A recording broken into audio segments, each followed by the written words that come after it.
கூட. ஆந்திராவில் உள்ள அரசியல் பிரமுகர்களை தாண்டி தமிழ்நாட்டில் ஒரு பக்கம் கலைஞர் மு. கருணாநிதி, இன்னொரு பக்கம் ஜெயலலிதா 2 பேரோடும் நல்லா பழகக்கூடிய வாய்ப்பு உங்களுக்கு அமைஞ்சது. ஆமாமா. எனக்கு வந்து முதல்ல இருந்து அ ஜெயலலிதா அம்மானா ரொம்ப பிடிக்கும். என்னன்னு தெரியல. நான் எப்போ போனாலும் அவங்கள மீட் பண்ண போனா ஒரு தாய் மாரி தான். தெலுங்குல தான் பேசுவாங்க என் கூட. ம். ரொம்ப அஃபெக்ஷனா பேசுவாங்க. என் மேரேஜ்க்கு வந்து கிட்ட இருந்து அவங்க செல்வாக்கு சொன்னாங்க. "பொண்ண நல்லா பார்த்துக்க. கண்ணு கலங்கக்கூடாதுன்னு" சொல்லிட்டு செல்வாக்கு சொன்னாங்க. என்ன எல்லாம் மிரட்டுறாங்க. யாருமே என்ன நல்லா பார்த்துக்கன்னு உனக்கு யாரும் சொல்ல மாட்டேங்கிறாங்கன்னு. 11 இயர்ஸ் ஒரு ஹீரோயின் லவ் பண்ணுதுன்னா பெரிய விஷயம் சினிமால. அதுக்கு தான் உனக்கு சொல்றாங்க. அவ நல்லா பார்த்துக்கன்னு சொல்லிட்டு.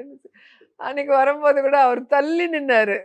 நான் தான் அம்மா பக்கத்துல நின்னு இருந்தேன் பத்திரிக்கை குடுக்கும்போது. ஒரே சந்தோஷம். அது மாரி ரொம்ப அஃபெக்ஷனா இருந்தாங்க என்கிட்ட. அவங்க வந்து இல்லங்கிறது எனக்கு ஜீரணிக்க முடியல. இன்னும் அந்த அம்மா இருக்கிற மாரி தான் என்னோட ஃபீலிங். ஸோ அவங்க தான் எனக்கு அந்த பொலிட்டிக்கலா எனக்கு பெரிய இது இல்ல. அம்மா இருக்கிற வரைக்கும் நான் அம்மா கூட தான் இருந்தேன். அப்புறம் நான் மினிஸ்டர் ஆனதுக்கப்புறம் எனக்கு பார்டர் இருக்கு. இங்க திருத்தணி, ஆமா. திருவள்ளூர் எல்லாமே எனக்கு வந்து இண்டஸ்ட்ரியல் ஏரியா மொத்தமா இருக்கு. ஸோ அதுக்கு எனக்கு ஹெல்ப்க்காக ஸ்டாலின் சார் அப்பாயின்ட்மென்ட் கேட்ட உடனே, உடனே எனக்கு அப்பாயின்ட்மென்ட் குடுத்துருக்காங்க.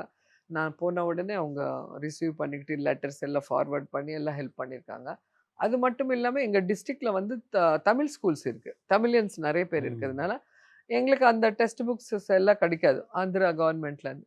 ஸோ ஜெயலலிதா அம்மா இருக்கிறதுலேருந்து எனக்கு எவ்ரி இயர் புக்ஸ் குடுத்துட்டே இருந்தாங்க. ஸோ அந்த விஷயம் சொன்ன உடனே, நாங்க அங்க கிளம்பி இங்க வரதுக்குள்ள ஆர்டர் வந்துச்சு. அதுக்கு அ தான் மின்னல் வேகம் சிஎம் சொன்னேன் நான் அன்னைக்கு. அருமை. அது அவருக்கு ரொம்ப புடிச்சு போச்சு நான் அ. சொன்ன ஸ்டைலுக்கு. ஸோ அவங்க பாசிட்டிவா தான் இருக்காங்க. நான் அதுக்கப்புறம் நெறைய போல. ஆனா நம்ம போய் பேசம்போது, நம்மளுக்கு ஒரு மரியாதை குடுத்து, நமக்கு உடனே செஞ்சு குடுத்தாங்க அவங்க.